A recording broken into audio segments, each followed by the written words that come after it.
ಈ ವಿಡಿಯೋದಲ್ಲಿ ಲೇಜರ್ಸ್ ಹೇಗೆ ಕ್ರಿಯೇಟ್ ಮಾಡೋದು ಅನ್ನೋದನ್ನು ನೋಡೋಣ. ಸೊ ಅದಕ್ಕಿಂತ ಮುಂಚೆ ಲೇಜರ್ಸ್ ಬಗ್ಗೆ ತಿಳ್ಕೊಳ್ಳೋಣ. ಲೇಜರ್ಸ್ ಅಂದ್ರೇನು, what is ledger? So ledger ಅಂದರೆ this is one book. So ಇದು ಒಂದು ನಾವೇನು ಜರ್ನಲ್ ಎಂಟ್ರೀಸ್ ಮಾಡಿರ್ತೀವಿ, ಸೊ ಅದರದ್ದು ಒಂದು summary format. This is a summarised and classified form of all transactions of the business. So ಬಿಸ್ನೆಸ್ಸಲ್ಲಿ ಪ್ರತಿಯೊಂದು ನಾವು ಟ್ರಾನ್ಸಾಕ್ಷನ್ಸ್ ಆದಾಗ ಒಂದು ಜರ್ನಲ್ ಎಂಟ್ರೀಸ್ ಮಾಡ್ತೀವಿ. ಸೊ ಆ ಜರ್ನಲ್ ಎಂಟ್ರೀಸಿಂದ ನಾವು ಲೇಜರ್ಸ್ ಬುಕ್ ಪ್ರಿಪೇರ್ ಮಾಡ್ತೀವಿ. ನಾವು ಮ್ಯಾನ್ಯುವಲ್ಲಿ ಮಾಡಿದಾಗ, so this is a format of a ledger in manual books. So ಇಲ್ಲಿ ಡೆಬಿಟ್ ಸೈಡ್ ಮತ್ತು ಕ್ರೆಡಿಟ್ ಸೈಡ್ ಎರಡೇ ಇರುತ್ತೆ. ಸೊ ಈಗ ಒಂದು ಜರ್ನಲ್ ಎಂಟ್ರಿ ಪಾಸ್ ಮಾಡೋಣ. Machinery purchase for cash. So ಇಲ್ಲಿ ನಾವು ಜರ್ನಲ್ ಎಂಟ್ರೀಸ್ ಪಾಸ್ ಮಾಡಿದಾಗ, ಸೊ ಇಲ್ಲಿ ನಾವು ಏನು ಮಾಡ್ತೀವಿ, machinery account debit, machinery account debit to cash account ಅಂತ ಆಗುತ್ತೆ. ಇಲ್ಲಿ ನಾವು ಒಂದು ಜರ್ನಲ್ ಎಂಟ್ರಿ ಮಾಡಿದಾಗ ಇದ್ದದ್ದು ನಾವು ಲೇಜರ್ ಪ್ರಿಪೇರ್ ಮಾಡ್ತೀವಿ. So one for machinery account, one for cash account. Okay, so ಇದೇ ಫಾರ್ಮ್ಯಾಟಲ್ಲಿ ನಾವು ಇಲ್ಲಿ ಮಷಿನರಿ ಅಕೌಂಟ್ ಅಂಥೇಳಿ ಒಂದು ಪ್ರಿಪೇರ್ ಮಾಡ್ತೀವಿ. ಸೊ ಅದೇ ರೀತಿ ಕ್ಯಾಶ್ ಅಕೌಂಟ್. ಸೊ ಮತ್ತು ಬೇರೆ ಬೇರೆ ಲೇಜರ್ಸ್ ಹೇಗೆ ಬರುತ್ತೆ ಅದನ್ನು ನಾವು ಸಪ್ರೇಟ್ ಪೇಜಸಲ್ಲಿ ನಾವು ಕ್ರಿಯೇಟ್ ಮಾಡ್ತಾ ಹೋಗ್ತೀವಿ ಇನ್ ಮ್ಯಾನ್ಯುವಲ್ ಬುಕ್ಸ್. ಬಟ್ ಅದನ್ನು ನಾವು ಈಗ ಟ್ಯಾಲಿಯಲ್ಲಿ ಲೇಜರ್ಸ್ ಹೇಗೆ ಕ್ರಿಯೇಟ್ ಮಾಡೋದು ಅನ್ನೋದನ್ನು ನೋಡೋಣ. ಸೊ ಲಾಸ್ಟ್ ವಿಡಿಯೋದಲ್ಲಿ ಕಂಪ್ನಿ ಹೇಗೆ ಕ್ರಿಯೇಟ್ ಮಾಡೋದು ನೋಡಿದ್ವಿ. ಈಗ ಆ ಕಂಪ್ನಿನ ಓಪನ್ ಮಾಡೋದು ಹೇಳ್ಕೊಡ್ತಾ ಇದ್ದೀನಿ. ಸೊ ಇದನ್ನು ನೀವು ಟ್ಯಾಲಿ ಓಪನ್ ಮಾಡಿದಾಗ ಇಲ್ಲಿ ಸಿಲೆಕ್ಟ್ ಕಂಪ್ನಿ ಅಂತ ಬರುತ್ತೆ. ಸೊ ಇಲ್ಲಿ 3 ಕಂಪ್ನೀಸ್ ಇದ್ದಾವೆ. ಸೊ ಲಾಸ್ಟ್ ನಾವು ಕ್ರಿಯೇಟ್ ಮಾಡಿದ್ದು ಸಾಯಿ ಎಂಟರ್ಪ್ರೈಸಸ್. ಸೊ ಇದನ್ನು ನಾವು ಡಬಲ್ ಕ್ಲಿಕ್ ಮಾಡಿದಾಗ ಸೊ ಈ ರೀತಿ ಇದು ಓಪನ್ ಆಗುತ್ತೆ. This is a gateway of Tally. So ಇಲ್ಲಿ ಗೇಟ್ವೇ ಆಫ್ ಟ್ಯಾಲಿಯಲ್ಲಿ ಮೊದಲಿಗೆ ಮಾಸ್ಟರ್ಸಲ್ಲಿ, ಸೊ ಇಲ್ಲಿ ಅಕೌಂಟ್ ಇನ್ಫೋ ಬರುತ್ತೆ. ಅಕೌಂಟ್ ಇನ್ಫೋದಲ್ಲಿ ನಾವು ಲೇಜರ್ಸ್ ಕ್ಲಿಕ್ ಮಾಡಬೇಕು. ಓಕೆ, ಸೊ ಇಲ್ಲಿ ನಾವು ಕ್ರಿಯೇಟ್ ಅಂತ ಕ್ಲಿಕ್ ಮಾಡಿದಾಗ ಸೊ ಈ ರೀತಿ ಒಂದು ಮೆನು ಬರುತ್ತೆ. ಇಲ್ಲಿ ನಾವು ಯಾವ ಲೇಜರ್ ಪ್ರಿಪೇರ್ ಮಾಡಬೇಕು ಅನ್ನೋದನ್ನು ಆ ಲೇಜರದ್ದು ಹೆಸರು ಹಾಕ್ತೀವಿ. ಇಲ್ಲಿ machinery account. So this is an asset. Okay, so machinery is an asset. So ಅದಕ್ಕೆ ನಾವು ಇದನ್ನು ಫಿಕ್ಸ್ ಅಸೆಟ್ ಗ್ರೂಪಲ್ಲಿ ಇದನ್ನು ಸೆಲೆಕ್ಟ್ ಮಾಡ್ತೀವಿ. ಸೊ ಇಲ್ಲಿ ಲಿಸ್ಟ್ ಆಫ್ ಗ್ರೂಪ್ಸ್ ಇರುತ್ತೆ ರೈಟ್ ಸೈಡ್, ಅದರಲ್ಲಿ ನೀವು ಫಿಕ್ಸ್ ಅಸೆಟ್ ಸೆಲೆಕ್ಟ್ ಮಾಡಿದಾಗ ಎಂಟರ್.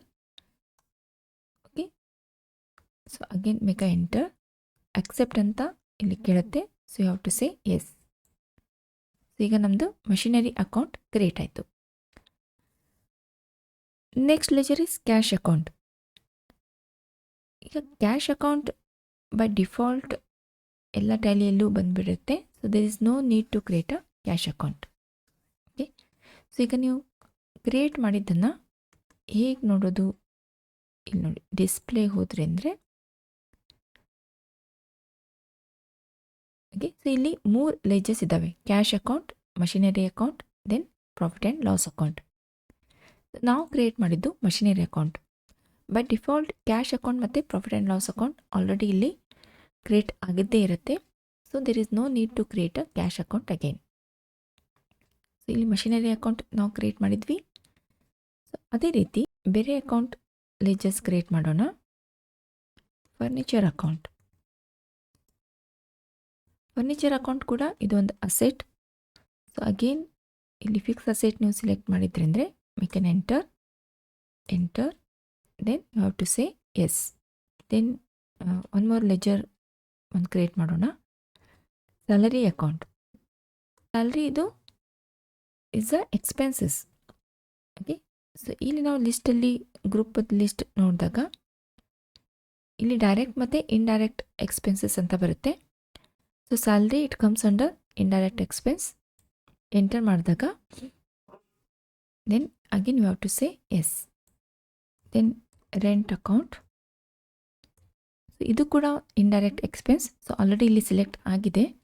ಸೊ ಡೈರೆಕ್ಟ್ ಎಂಟರ್ ಮಾಡ್ತೀನಿ. Then yes. ಇಲ್ಲಿ ನೀವು ಮೌಸಿಂದನಾದರೂ ಕ್ಲಿಕ್ ಮಾಡ್ಬೋದು, ಇಲ್ಲಾಂದರೆ direct you have to make a enter. ಇನ್ನೊಂದು ಲೆಜರ್ ಕ್ರಿಯೇಟ್ ಮಾಡೋಣ. Building account. ಸೊ ಇದು ಕೂಡ ಒಂದು ಅಸೆಟ್. ಸೊ ಇಲ್ಲಿ ನೀವು ಲಿಸ್ಟಲ್ಲಿ ಸೆಲೆಕ್ಟ್ ಮಾಡಿದಾಗ fix asset, enter, then say yes. Okay, so ಈಗ ನಾವು ಲೆಜರ್ಸ್ ಕ್ರಿಯೇಟ್ ಮಾಡಿದ್ವಿ. ಸೊ ಯಾವ್ಯಾವ ಲೆಜರ್ಸ್ ಕ್ರಿಯೇಟ್ ಮಾಡಿದ್ವಿ ನೋಡೋಣ ಈಗ. ಸೊ ಇಲ್ಲಿ ಡಿಸ್ಪ್ಲೇಗೆ ಹೋದ್ರಿ ಅಂದರೆ ಎಂಟರ್, ಇಷ್ಟು ಅಕೌಂಟ್ಸ್ ನೀವು ಕ್ರಿಯೇಟ್ ಮಾಡಿದ್ವಿ. Building account, so cash account already ಇತ್ತು. Then furniture, machinery, profit and loss account ಕೂಡ ಆಲ್ರೆಡಿ ಡಿಫಾಲ್ಟ್ ಇತ್ತು. ರೆಂಟ್ ಅಕೌಂಟ್ ಮತ್ತು ಸ್ಯಾಲ್ರಿ ಅಕೌಂಟ್ ನೀವು ಕ್ರಿಯೇಟ್ ಮಾಡಿದ್ವಿ. ಸಪೋಸ್ ಕ್ರಿಯೇಟ್ ಮಾಡಿದಾಗ ಏನಾದರೂ ಮಿಸ್ಟೇಕ್ ಆಗಿತ್ತು ಅಥವಾ ನಮಗೆ ಏನಾದರೂ ಚೇಂಜಸ್ ಮಾಡೋದಿತ್ತಂದರೆ, ಏನಾದರೂ ಆಲ್ಟರ್ ಮಾಡೋದಿತ್ತಂದರೆ ನಾವು ಅದನ್ನು ಆಲ್ಟರ್ ಮಾಡ್ಬೋದು. Okay, you have to go back, escape ಕೊಟ್ರಿ ಅಂದರೆ ಇಲ್ಲಿ ಕ್ರಿಯೇಟ್ ಆಯಿತು, ಡಿಸ್ಪ್ಲೇ ಆಯಿತು. ಈಗ ಆಲ್ಟರ್ ನೀವು ಇದನ್ನು ಎಂಟರ್ ಮಾಡಿದಾಗ ಸೊ ಇಲ್ಲಿ ಲಿಸ್ಟ್ ಆಫ್ ಲೆಜರ್ಸ್ ತೋರಿಸುತ್ತೆ. ನಾವು ಯಾವ್ದು ಲೆಜರ್ಸ್ ಚೇಂಜಸ್ ಮಾಡಬೇಕಂತ ಅಂದ್ಕೊಂಡಿದ್ವಿ ಅದನ್ನು ಸೆಲೆಕ್ಟ್ ಮಾಡಿ ಎಂಟರ್ ಮಾಡಿ. ಸೊ ಇಲ್ಲಿ ಬಿಲ್ಡಿಂಗ್ ಅಕೌಂಟ್ ಈಗ ನಾನು ಅಂಡರ್ ಫಿಕ್ಸ್ ಅಸೆಟ್ ಅಂತ ತೊಗೊಂಡಿದ್ದೀನಿ. ಇದನ್ನು ನಾನು ಇನ್ವೆಸ್ಟ್ಮೆಂಟ್ ಅಂತ ಚೇಂಜ್ ಮಾಡ್ತೀನಿ. Okay, it comes under investment.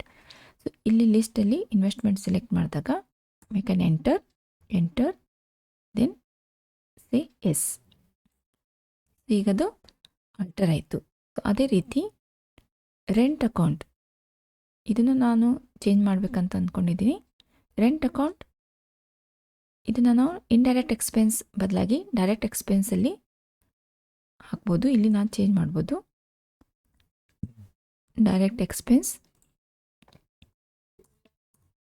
Okay, so ಈ ರೀತಿ ನಾವು ಟ್ಯಾಲಿಯಲ್ಲಿ ಹೇಗೆ ಲೆಜರ್ಸ್ ಕ್ರಿಯೇಟ್ ಮಾಡಬೇಕು ಮತ್ತು ಹೇಗೆ ಅದನ್ನು ಡಿಸ್ಪ್ಲೇ ಮಾಡ್ಕೋಬೋದು ಮತ್ತು ಅದನ್ನು ಏನಾದರೂ ಮಿಸ್ಟೇಕ್ ಆಗಿದೆ ಅಥವಾ ಏನಾದರೂ ಚೇಂಜಸ್ ಮಾಡಬೇಕಂದ್ರೆ ಅದನ್ನು ಹೇಗೆ ಆಲ್ಟರ್ ಮಾಡಬೇಕು ಅನ್ನೋದನ್ನು ಈ ವಿಡಿಯೋದಲ್ಲಿ ನೋಡಿದ್ವಿ. ಸೊ ನೆಕ್ಸ್ಟ್ ವಿಡಿಯೋದಲ್ಲಿ ಮಲ್ಟಿಪಲ್ ಲೆಜರ್ಸ್ ಹೇಗೆ ಕ್ರಿಯೇಟ್ ಮಾಡೋದು ಅನ್ನೋದನ್ನು ನೋಡೋಣ.